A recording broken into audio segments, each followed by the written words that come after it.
Condamné. C'est le mot qui me vient à l'esprit au moment d'évoquer l'avenir de Jack Doohan. Car avant même que cette nouvelle saison de Formule 1 ne commence, les dés semblent jetés pour le pilote australien. Il suffit de voir sa conférence de presse d'avant-saison pour comprendre que le début de son aventure en Formule 1 n'est pas celui qu'il espérait. Des questions qui, pour la plupart, portaient sur un certain pilote argentin. Un pilote argentin qui espère bien prendre sa place dans son baquet. Franco Colapinto est le troisième pilote d'Alpine. Un rôle en général peu envié sur la grille, puisqu'il signifie sensiblement moins de visibilité qu'un titulaire, beaucoup d'heures de simulateur, des activités marketing étouffantes et un travail de l'ombre rarement récompensé. Mais Franco Colapinto n'est pas un troisième pilote comme les autres. Flavio Briatore et son équipe ont dépensé beaucoup d'argent pour l'attirer là. Certains médias évoquent même un montant de 20 millions d'euros, la somme pour convaincre Williams de le lâcher. Ses sponsors sont déjà présents sur la monoplace et il semblerait que ce ne soit qu'une question de semaines ou de mois avant de le voir rouler aux côtés de Pierre Gasly. Il doit donc régner une sale ambiance chez Jack Doohan, qui est totalement éclipsé par les actualités autour de Franco Colapinto. Et pourtant, son team principal l'a dit. Doohan va avoir sa chance. C'est à lui de prouver qu'il mérite sa place.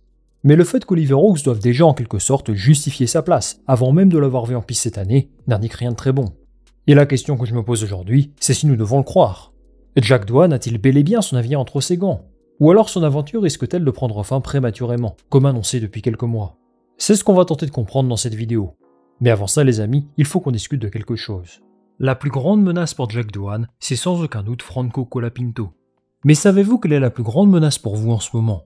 La sécurité de vos données. Et pour ça, j'ai la solution parfaite. CyberGhost VPN. Les amis, la Formule 1 va enfin reprendre ses droits cette semaine. Et pour l'occasion, CyberGhost et moi on s'associe pour vous faire vivre cette nouvelle saison en toute sérénité. Je vous explique tout ça. Déjà, CyberGhost est un VPN. Un outil ultra puissant pour vous protéger du piratage et du vol de données. Il peut couvrir tous vos appareils, jusqu'à 7 en même temps. Téléphone, ordinateur portable ou la vieille unité centrale de votre papy. Une fois connecté au service, CyberGhost va masquer votre adresse IP et toutes vos recherches passent par un tunnel sécurisé, fermé à double tour.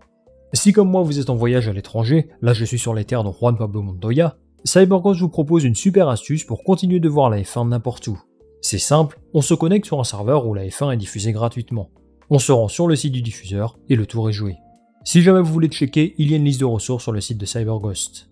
En somme, CyberGhost est vraiment un excellent outil pour allier sécurité, Formule 1 et divertissement, puisque vous pouvez également avoir accès au catalogue mondial de Netflix, HBO, etc. Si l'offre vous intéresse, vous trouverez toutes les infos en description et en commentaire épinglé. CyberGhost et moi vous proposons un abonnement à 2,03€ par mois, sur une réduction de 83% et 4 mois offerts. Vous avez 45 jours pour tester tout ça sans engagement, satisfait ou remboursé, alors n'hésitez pas. Merci à CyberGhost de m'avoir accompagné aujourd'hui et on est parti pour le reste de la vidéo. Premièrement, rappelons que Jack Doohan est sous contrat avec Alpine cette année, après une saison comme pilote de réserve en 2024. Une promotion maison, obtenue suite à la séparation d'Alpine avec Esteban Ocon, avec qui ça ne s'est pas très bien terminé, on ne va pas revenir là-dessus. Mais beaucoup de questions demeurent autour de la situation contractuelle de Jack Doohan aujourd'hui. Sur quelle période de temps est-il engagé exactement? L'information qui circule dans la presse de manière générale, c'est qu'il possède un contrat de courte durée. Certains affirment qu'il s'agit de 4 courses, d'autres 5 ou encore 6. Mais a priori, nous sommes dans ces eaux-là. En tout cas, Flavio Briatore aime alimenter le doute. Il a déclaré aux Parisiens il y a quelques semaines qu'ils commenceront la saison avec Doohan, et qu'ensuite, on verra. Cette situation affecte profondément Jack Doohan et son équipe de communication. Par exemple, Alpine aurait interdit à Doohan de faire des interviews individuelles lors des essais de Bahreïn. Une façon pour Alpine de le protéger de la pression, sans doute, de le laisser se concentrer sur la piste, et d'éviter de devoir répondre aux questions sur Colapinto H24. Mais pour moi, c'est une nouvelle preuve, s'il en fallait encore, qu'il y a anguille sous roche. À mon avis, Oliver Oaks et Flavio Briatore ne protègent pas Jack Doohan, bien au contraire. On a l'impression qu'ils mettent absolument tout en œuvre pour qu'il échoue. Ils offrent à Jack Doohan un contrat de quelques courses, dans l'espoir que ça le gonfle à bloc, pour qu'il donne absolument tout en piste. C'est une situation qui a quelques similitudes avec celle de Liam Lawson l'an dernier. Rappelez-vous, il a remplacé Daniel Ricciardo à partir du Grand Prix d'Austin. Il avait exactement 6 Grands Prix pour prouver qu'il mérite un siège chez Red Bull. Une mission pas évidente.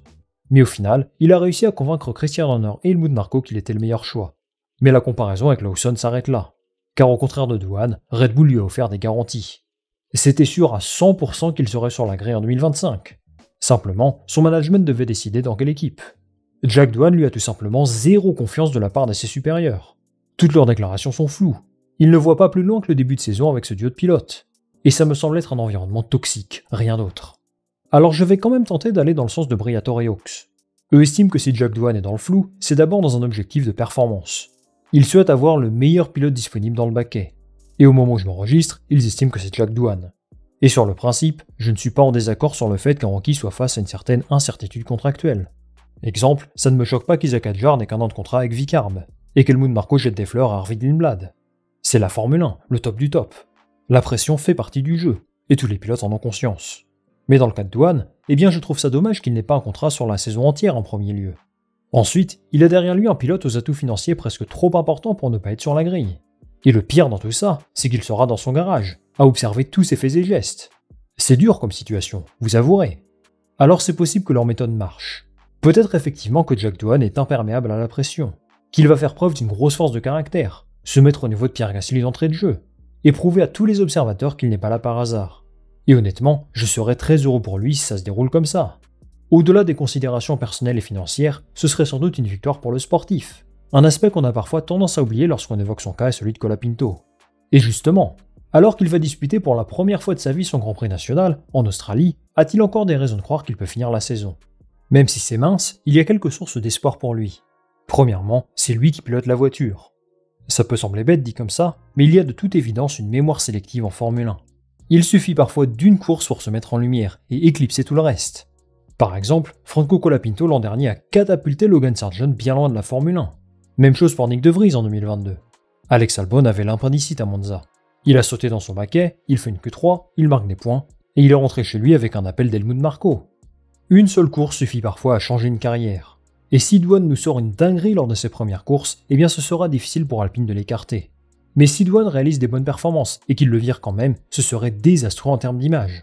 Je pense que ça serait contrebalancé malgré tout par l'engouement populaire autour de Colapinto, qui est vraiment incroyable en Argentine, et au-delà en Amérique latine d'ailleurs.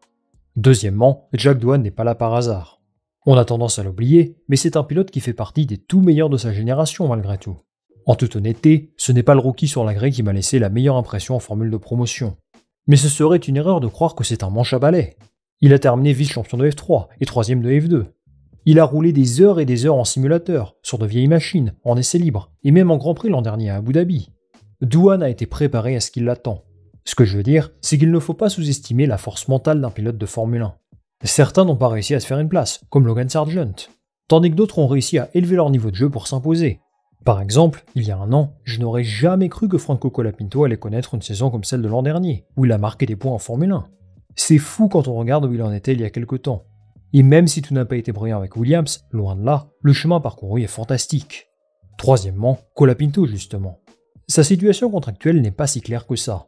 Est-il prêté, ou bien fait-il vraiment partie de l'écurie alpine? A priori, c'est la deuxième option, mais on n'en est pas si sûr. Car si l'on se réfère à ce que dit James Vols, il aurait d'ores et déjà signé un deal pour retourner chez Williams d'ici quelques temps.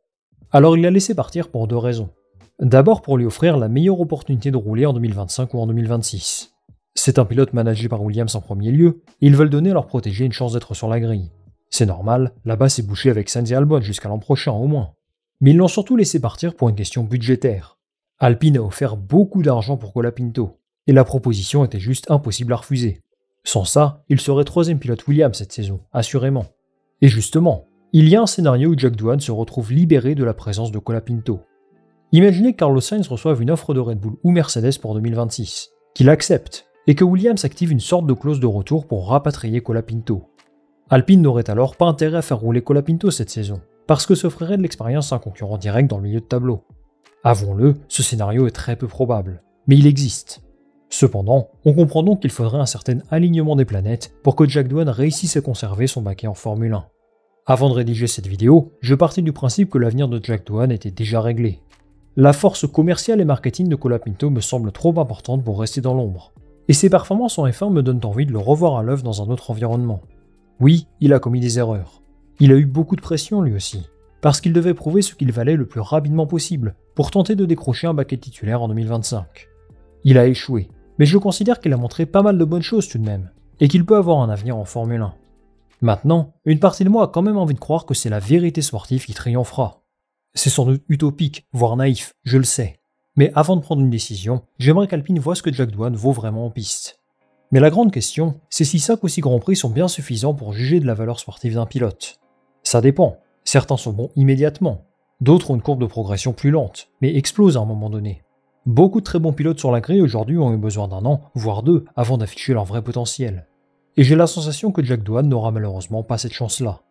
Si l'on prend une feuille blanche, et que j'ai le choix entre signer Colapinto ou Doohan pour créer mon équipe et accompagner Pierre Gasly, je prendrai Colapinto.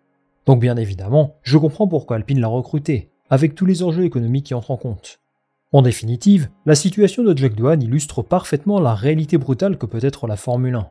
C'est un sport où le talent seul ne suffit pas toujours, où les dimensions économiques et marketing peuvent déterminer votre avenir avant même que la saison n'ait commencé, avant même que Jack Doohan n'ait posé une seule roue sur l'Albert Park de Melbourne. Je ne peux pas m'empêcher de penser qu'Alpine a déjà fait son choix. Et je dois vous avouer que je me trouve dans une position paradoxale. J'ai envie de revoir Colapinto en piste, mais j'ai aussi envie de voir si Jack Doohan est capable de faire évoluer son destin. Il suffirait d'une seule performance éclatante à Melbourne, à Jeddah ou à Bahreïn pour changer la donne. Devant son public, avec toute la pression qui l'entoure, et alors que peu de monde attend grand-chose de lui, ce serait un message très fort envoyé à tous les observateurs. Bonne chance, Jack, tu en auras besoin. Merci les amis d'avoir suivi cette vidéo jusqu'au bout, j'espère que celle-ci vous a plu. Je remercie une nouvelle fois CyberGhost de m'avoir accompagné aujourd'hui. Pensez à profiter de votre offre de bienvenue, un abonnement à seulement 2,03€ par mois, soit une réduction de 83% et 4 mois offerts.